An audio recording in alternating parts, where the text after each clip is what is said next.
4 years ago, I played Battlefield 2042 for the first time. Back then, I wasn't really taking content that seriously, but the first video I did on that game was the first video of mine to actually do well, and in my eyes, do well back then was get over 1,000 views. I was mind blown that so many people would engage with that content. Whether it was positive or negative, they watched, they listened, and they replied. So in a way, that game kickstarted me doing content properly here on YouTube in a more serious way. And what I had to say about Battlefield 2042 at its launch is that I liked it. That was it. Simple as. It was far from perfect, and it still is far from perfect, with so many glaring issues, but I can't help but love the Battlefield experience in whatever form it takes, and despite 2042 taking a little while to figure out where that landed for itself, I've still found myself finishing the new pass leading up to Battlefield 6, and enjoying it a fair bit more than I did way back at launch day. So, over 4 years and 1,000 hours of playtime later, I'm ready to say goodbye to Battlefield 2042, and to look back at the ugly child of the franchise with more rose-tinted glasses than other people may have. I think for me 2042 still has that Battlefield feel.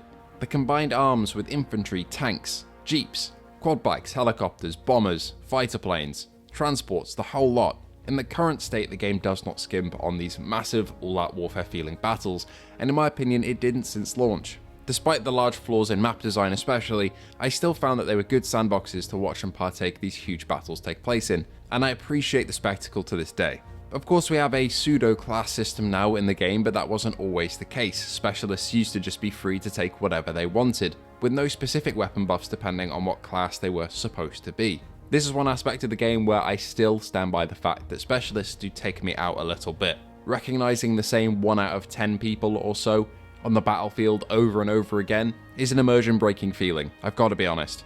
And even to this day, I prefer jumping into Portal and playing that way with the more generic soldier characters and feeling far more immersed than the classic all-out warfare ever made me feel.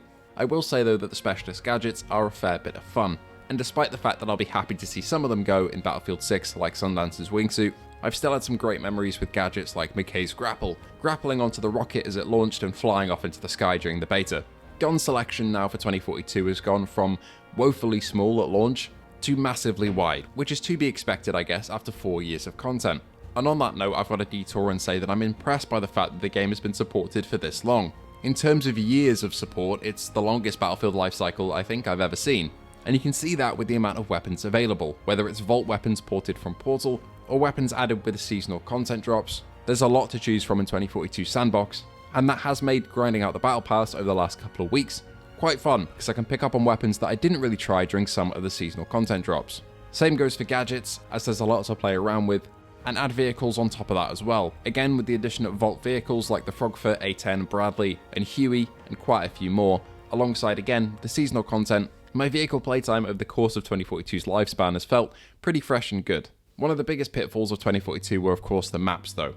Absolutely devoid of cover and proper lanes at launch, they have been revised now, but some of them do just feel a little bit awkward to play and empty, even with the revisions being made. Part of me does miss the fact that I can't go back and experience those launch day maps just for the pure nostalgia of it, but it's clear that the new versions are superior in almost every way. And I've got to say, the 2042 upgrade of Iwo Jima to end off the lifespan of the game was a fantastic map choice, and that's been where most of my playtime has been spent during this last Battle Pass season, was on Breakthrough in Iwo Jima, because it is simply so much fun. And that was a perfect swan song of a map to send the game off with. The game also is incredibly stable now in terms of bugs. The lower hertz servers compared to, say, Battlefield 6's are definitely felt, but in terms of actual performance and bugs and crashes, the game is very stable now, as opposed to launch where it most definitely wasn't. It had one of the most broken Battlefield launches that we've seen in, honestly, 15 years, but the game has had so much work that I can appreciate the place that it's comfortably at now, and it'll sit there proudly in my library as a Battlefield game that every now and then I might reinstall and go back to, same way I do with Battlefield 1, 5, 4 and Hardline. Overall, I have had a great time with 2042. I wouldn't have 1,000 hours of playtime in it if I didn't somewhat enjoy it, right? Even from day one I was having fun, and I didn't really stop playing until the last seasonal content drop, and even then I picked it up again during the Iwo Jima hype cycle.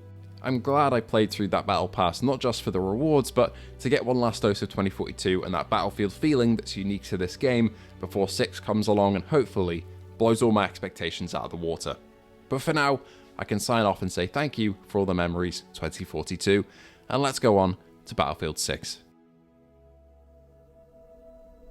Oh, what the f*** you guys are just floating up and down? Right, Ray, let's go. Epilepsy. Oh, I just got that as well. Oh my god! Let's go! He goes! Alright, God. let's go. What's going on? Oh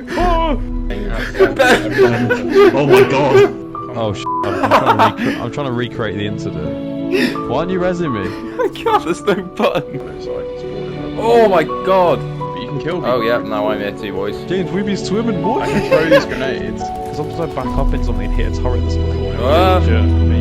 Oh, what the f***? Nah, do it. Oh my god. Oh, what? Ah, what? What are you doing? What the f*** are you doing? There's my body down there. Oh my. Ah, grenade in here! Oh!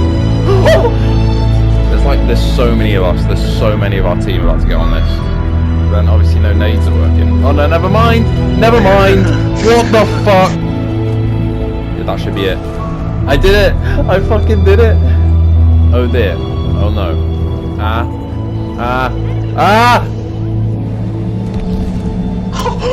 No way. Oh my. At 800 meters. I'm going to attempt to shoot a man that's so far that my rockets don't even render in when it gets to him. Friendly's targeting Alpha 1. I bet I got him!